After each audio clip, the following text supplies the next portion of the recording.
اما بعد فاعوذ باللہ من الشیطان الرجیم بسم اللہ الرحمن الرحیم عن جابر ان رسول اللہ صلی اللہ علیہ وسلم کان یجمع بین الرجلین من قتل احد فی ثوب واحد ثم يقول ایہم اکثر اخذ للقرآن فاذا اشیر له الى احدهما قدمه في اللحد وقال انا شہید علی هؤلاء یوم القیامہ وامر بدفنهم بدمائهم ولم يصلي عليهم ولم يغسلوا رواہ البخاری۔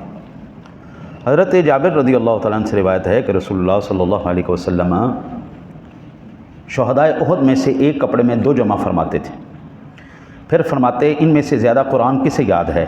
جب ایک کی طرف اشارہ کیا جاتا تو اسی کو قبر میں آگے رکھتے اور فرماتے کہ میں ان لوگوں پر قیامت میں گواہ ہوں، اور ان کو مع ان کے خونوں دفن کا حکم دیا اور نہ ان پر نماز پڑھی نہ ان کو غسل دیا گیا۔ اس روایت کو امام بخاری نے نقل کیا ہے۔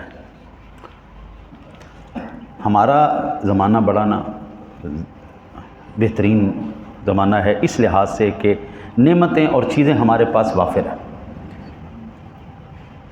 کلی طور پر حضور کا زمانہ سب سے بہترین زمانہ ہے، لیکن یہ جو ہمارے پاس آج اشیاء ہیں، ہمارے پاس کثرت سے جوتے ہیں، ہمارے پاس کثرت سے کپڑے ہیں، کثرت سے سواریاں ہیں، یہ ساری چیزیں صحابہ کرام کا دور بڑا تکلیف دہ دور تھا۔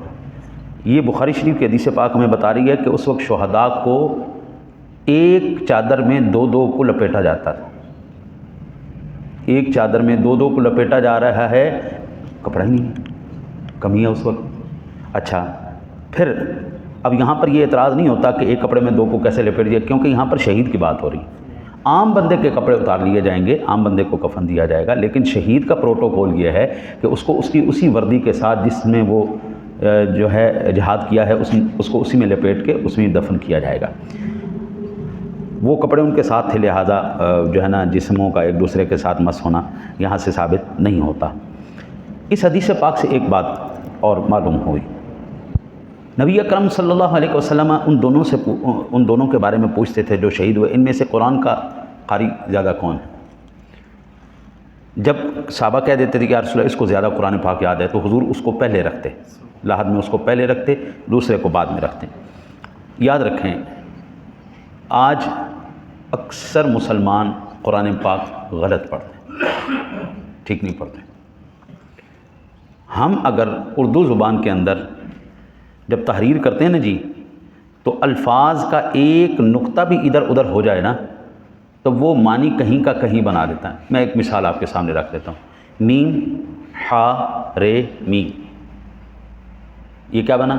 محرم، اور صرف ایک نقطہ آپ اضافہ کر دیں، وہ کیا بن گیا؟ اللہ اکبر۔ محرم اور مجرم، اس کے معنی آپ کو پتہ ہے؟ محرم اور مجرم بالکل معنی بدل گئے۔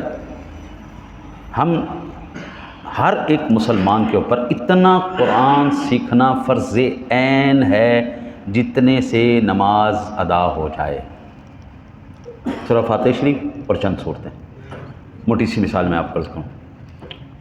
ایک لفظ ہے قاف لام، یہ ڈنڈے والے کے ساتھ بھی لکھا جاتا ہے اور نقطوں والے کے ساتھ بھی لکھا جاتا ہے۔ قل، اگر یہ اس کے ساتھ ہو، نقطوں والے کے ساتھ ہو، اس کا معنی ہے کہو، کہو۔ اگر یہ ہم ڈنڈے والے کاف کے ساتھ لکھیں تو اس کا معنی ہے سب، کل، سب۔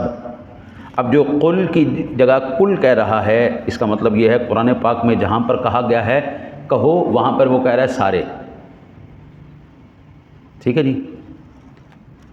قلب، قلب، نقطوں کے ساتھ قاف لام با، اگر نقطوں کے ساتھ ہو معنی ہے دل، اگر ڈنڈے والے کے ساتھ ہو معنی ہے کتا۔ اب آپ یہ دیکھ لیں کہ وہ دل کی جگہ کتا کیے جا رہے ہیں اور کتے کی جگہ دل کے۔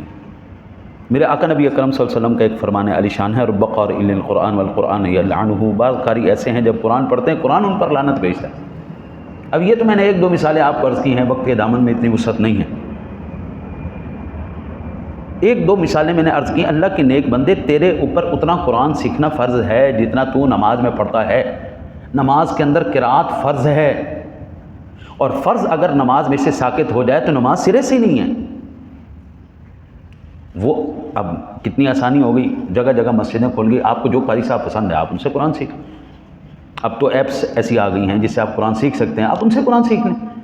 ضروری اگر آپ کو شرم آتی ہے کوئی بات نہیں، آپ آن لائن سیکھ لیں۔ پھر یہاں پر یہ بات پتہ چلی کہ اس حدیث پاک سے کہ نبی اکرم صلی اللہ علیہ وسلم نے ان شہداء پر نماز جنازہ نہیں پڑھی، اس میں اختلاف۔ امام شافعی کہتے ہیں شہید کی نماز جنازہ نہیں پڑھی جائے گی، لیکن امام اعظم ابو حنیفہ رحمۃ اللہ تعالی علیہ فرماتے ہیں چونکہ اور دیگر احادیث سے اس بات کا ثبوت ملتا ہے کہ حضور نبی اکرم صلی اللہ علیہ وسلم نے نماز جنازہ ادا فرمائی شہداء کی، اس لیے نماز جنازہ پڑھی جائے گی۔ مثال کے طور پر یہ غزوہ احد کی بات ہو رہی ہے تو حضور نبی اکرم صلی اللہ علیہ وسلم کے پاس 10 میتیں لائی جاتی، آپ 10 کے اوپر جنازہ پڑھتے۔ حضرت سیدنا امیر حمزہ بھی اسی غزوے میں شہید ہوئے۔ حضرت امیر حمزہ کا جنازہ وہیں پر پڑا رہتا تھا، باقی 9 کو تبدیل کر دیا جاتا۔ پھر حضور 10 کا جنازہ پڑھتے، پھر 9 کو تبدیل کر دیا جاتا، حضرت امیر حمزہ کا وہیں پڑا رہتا۔ 70 مرتبہ میرے آقا نبی اکرم صلی اللہ علیہ وسلم نے حضرت امیر حمزہ کا جنازہ پڑھا، 70 مرتبہ۔ لہٰذا نماز جنازہ شہید کی بھی ادا کی جائے گی۔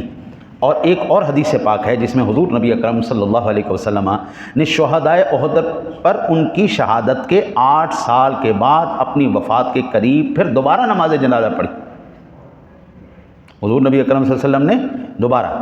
لہذا نیز نماز جنازہ گناہ معاف کروانے کے لیے نہیں ہوتی، یہ جو نماز جنازہ پڑھی جاتی ہے یہ اس لیے نہیں کہ اس کے گناہ بخشے جائیں، بلکہ بچے اور نبی صلی اللہ علیہ وسلم پر پھر نماز جنازہ ہونی نہیں چاہیے تھی۔ بچہ تو معصوم ہے، اس پر تو شریعت نے قلم اٹھایا ہوا ہے، جب تک وہ بالغ نہیں ہو جاتا، مکلف نہیں ہو جاتا، اس وقت تک اس کے اوپر گناہ تو نہیں ہے نا، تو پھر اس کی نماز جنازہ کیوں پڑھی جاتی؟ تو اس کا جواب ہے درجات کی بلندی کے لیے اور شرف انسانیت کے اظہار کے لیے، اور شہید بدرجہ اولا ہے۔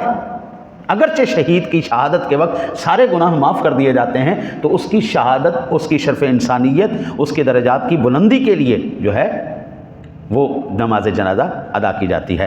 ہم یہاں پر اور مزید عرض کر سکتے ہیں، لیکن اتنا ہی یاد رکھیے کہ باوجود اس کے کہ حضور نبی اکرم صلی اللہ علیہ وسلم کی ذات گرامی نے ان پر نماز جنازہ ادا فرمائی ہے، بچوں کی پڑھی جاتی ہے، ہم الحمدللہ حضور کی اسی سنت پر آج بھی عمل پیرا ہیں۔ اللہ سے دعا ہے اللہ آپ کو مجھے عمل کی توفیق